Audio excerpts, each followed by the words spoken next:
بسم اللہ الرحمن الرحیم نحمدہ ونصلی ونسلم علی رسولہ الکریم وعلی آلہ طیبین و اصحابہ الطاہرین اما بعد۔ حضرات گرامی، ایران کے رہبر اعظم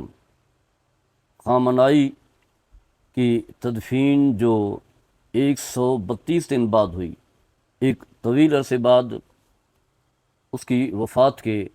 طویل عرصے بعد، یعنی 132 دن ایک طویل عرصہ ہے، طویل عرصے بعد جو ہے اس کی تدفین ہوئی تو لوگوں نے اعتراضات اٹھائے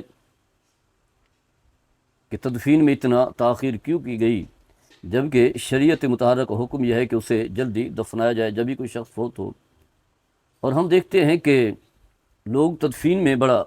لیٹ کرتے ہیں، تاخیر کرتے ہیں۔ والد فوت ہوا، بیٹا امریکہ میں ہے یا کسی غیر ملک میں وہ رہ رہا ہے، تو آنے میں جو ہے کافی وقت لگتا ہے، بسا اوقات ٹکٹیں نہیں ملتی، تو میت کو جو ہے سرد خانے میں رکھا جاتا ہے، کئی دن جو ہے بیت جاتے ہیں، اور ایک ہی مقصد ہے کہ بیٹا یا بیٹی یا جو بھی عزیز ہے آ کر کے اس کے چہرے کو دیکھے گا۔ تو جو ہمارے معاشرے کی سوچ ہے، جو منفی رائے ہے، جو اسلام سے، شریعت مطہرہ سے ٹکراتی ہے، اسے اہمیت مل جاتی ہے، اس پر کوئی اعتراض نہیں اٹھاتا، اور شریعت مطہرہ کے احکام جو ہیں وہ پس پش چلے جاتے ہیں، بے وقت ہو جاتے ہیں۔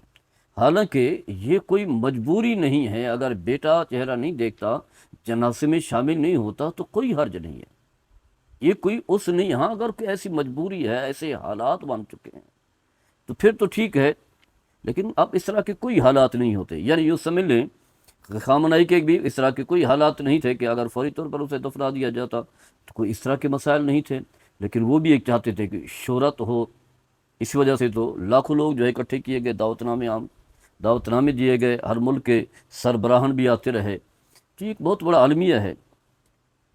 تو بتانا یہ ہے کہ یہ ایک ناجائز اور غیر شرعی طریقہ ہے، چاہے کوئی بھی اپنا رہا ہو، چاہے وہ کسی کے انتظار میں ہو۔ علماء تو یہاں تک بیان کرتے ہیں کہ اگر کوئی جمعے سے پہلے 11-12 بجے میت کو غسل دے دیا گیا ہے، تیاری ہو چکی ہے، تو آپ جمعے کا انتظار نہ کریں،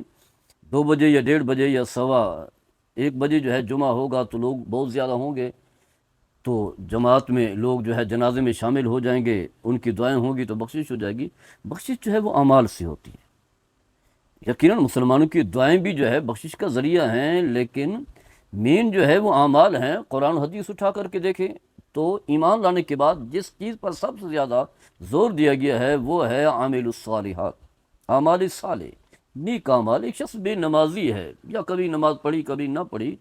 تو اس کے لیے جو ہے چاہے وہ امام کعبہ ہی اس کا نماز جنازہ پڑھا رہا ہو، یہاں تک کہ وہ مسجد حرام ہی اس کا جنازہ پڑھا جائے، مسجد نبوی میں پڑھا جائے، جنت البقیع میں اسے دفنا جائے، تبھی اس کی بخشش نہیں ہوگی۔ یا اسی طرح ہمارے ہاں لوگ چوریاں کرتے ہیں، مخلوق خدا کو ستاتے ہیں، سود کھاتے ہیں، رشوت کھاتے ہیں، زمینوں پر قبضے کرتے ہیں، جائیدادوں پر قبضے کرتے ہیں، قتل عام کرتے ہیں، اس طرح کے بڑے بڑے گناہوں کی معافی کے لیے جو ہے توبہ ہوتی ہے، یا جس کا جو حق ہے اسے ادا کرنا ہوتا ہے، تب جو ہے وہ معافی ہوتی ہے۔ ایسا نہیں ہے کہ آپ جو ہے جمعے کے بعد نماز جنازہ پڑھ لیں، یا جمعے کے دن کوئی شخص فوت ہو جائے یا مسجد نبوی میں فوت ہو جائے، تو ایسا نہیں ہوتا۔ ہاں یہ ہے اللہ تعالیٰ مہربان ہے، چاہے وہ بخش دے، تو اس کی رحمت کی جو ہے کوئی حد نہیں ہے۔ تو جنازے میں تاخیر نہیں کرنی چاہیے بلا وجہ، بلا عذر۔ ہمارے ہاں بلا وجہ کوئی عذر نہیں ہوتا۔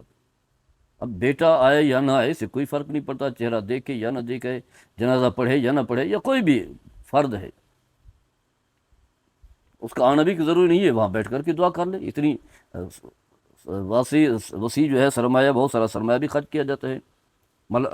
لوگ الگ جو ہے وہ لٹکے ہوئے ہوتے ہیں، فیملی کے سارے لوگ۔ حدیث پاک میں آتا ہے، حضرت حسین بن، وہ اس حدیث کے راوی ہیں، فرماتے ہیں کہ انا طلحۃ بن البراء ماردا فاتاہ النبی صلی اللہ تعالی وسلم یعودہ فقال انی لا ارى طلحۃ الا قد حدث فیہ الموت فاذنونی به واجلوا فانه لا ينبغي لجیفۃ مسلم ان تحبس بین ظہرائن نئے اہلہ۔ حضرت طلحہ بن برا رضی اللہ تعالیٰ عنہ بیمار ہوئے، رسول اللہ صلی اللہ تعالیٰ علیہ وسلم ان کی تیمارداری کے لیے تشریف لائے، پھر آپ نے ارشاد فرمایا کہ میں دیکھ رہا ہوں کہ طلحہ کی موت کا وقت قریب ہے۔ اللہ تعالیٰ نے آپ کو بہت کچھ عطا فرمایا، تو آپ جانتے تھے موت کا وقت جو ہے قریب ہے، جب یہ فوت ہو جائیں تو مجھے اس کی خبر دے دینا، اور تجہیز و تکفین وغیرہ میں جلدی کرنا ہے، کیونکہ کسی مسلمان کی میت کے لیے مناسب نہیں ہے، لائق نہیں ہے کہ وہ اپنے گھر والوں کے درمیان دیر تک رہے۔ میرے آقا صلی اللہ تعالیٰ علیہ وسلم نے پہلے سے بتا دیا، اور یہ حدیث سنن ابو داؤد میں ہے، جلد 2 ہے، صفحہ نمبر 97 ہے۔ اسی طرح سیدنا حضرت ابو ہریرہ رضی اللہ تعالیٰ عنہ اس حدیث کے راوی ہیں، فرماتے ہیں کہ رسول اللہ صلی اللہ تعالیٰ علیہ وسلم نے فرمایا کہ اسرعوا بالجنازۃ فإن تکو صالحۃ فخیر تقدمونها الیہ وإن تکو غیر ذالک فشر تدعونہ عن رقابکم۔ فرمایا کہ میت کو دفنانے میں، جنازے کو دفنانے میں جو ہے جلدی کرو، اگر وہ نیک اور صالح ہے تو ایک اچھی چیز ہے جس کی طرف تم اسے لے کر کے جا رہے ہو، تاکہ قبر میں جائے، قبر کی نعمتیں پائے، قبر اس کے لیے جنت ہوگی، جنت کی نعمتیں اسے ملیں گی۔ اگر وہ نیک نہیں ہے، برا ہے، تو ایک بری چیز ہے جسے تم اپنی گردن سے اتار رہے ہو، فوراً جو اپنی گردن سے اٹھاؤ اس کے بوجھ کو۔ صحیح مسلم کی حدیث ہے، جلد اول ہے، صفحہ نمبر 306 سے 307 تک۔ اسی طرح جوہرۃ النیرہ ہے، قدوری کی شرح ہے، اسی میں ہے وہ یبادر الی تجہیزہ ولا یؤخر لقولہ علیہ الصلاۃ والسلام عجلوا بموتاکم فإن یک خیرا قدمتموہ الیہ وإن یک شرا فبعدا لأہل النار۔ فرمایا کہ میت کی تجہیز میں جو ہے جلدی کرو، اس میں تاخیر نہ کی جائے، کیونکہ نبی کریم صلی اللہ علیہ وسلم کا فرمان ہے کہ اپنے مردوں کی تجہیز میں جلدی کرو، کیونکہ اگر وہ نیک ہے تو اس کو تم جلدی پیش کرو، اور اگر برا ہے تو اہل نار یعنی جہنمی کے لیے جو ہے وہ دوری ہے، یہاں سے اسے نکال پھینکو۔ جوہرۃ النیرہ جلد اول ہے، صفحہ نمبر 123 ہے۔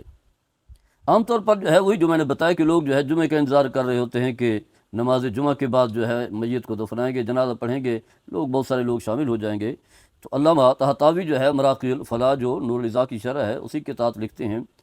وَلَوْ جُوہِزَ الْمَيِّتُ صَبِيحَةَ يَوْمِ الْجُمْعَةِ يُقْرَأُ تَأْخِيرُ الصَّلَاةِ وَدَفْنِهِ لِيُصَلِّي عَلَيْهِ الْجَمْعُ الْعَظِيمُ بَعْدَ صَلَاةِ الْجُمْعَةِ۔ فرمایا کہ اگر جمعے کے دن صبح میت کی تجہیز و تکفین کر دی تو نماز جنازہ تدفین کو اس وجہ سے مؤخر کرنا تاکہ نماز جمعہ کے بعد زیادہ لوگ جنازہ پڑھیں گے، تو فرمایا یہ مکروہ ہے۔ طحطاوی علی مراقی الفلاح صفحہ نمبر 604 ہے۔ اسی طرح جامع ترمذی کی حدیث ہے، مسند احمد بن حنبل کی حدیث ہے، سنن ابن ماجہ ہے، مستدرک الحسین میں، ابن حبان وغیرہ میں ہے۔ نبی کریم صلی اللہ علیہ وسلم فرماتے ہیں، راوی حضرت علی المرتضیٰ رضی اللہ تعالیٰ عنہ فرماتے ہیں، صلاۃ لا تؤخر ہن الصلاۃ اذا اتت والجنازۃ اذا احضرت والعیم اذا وجدت لها کفن۔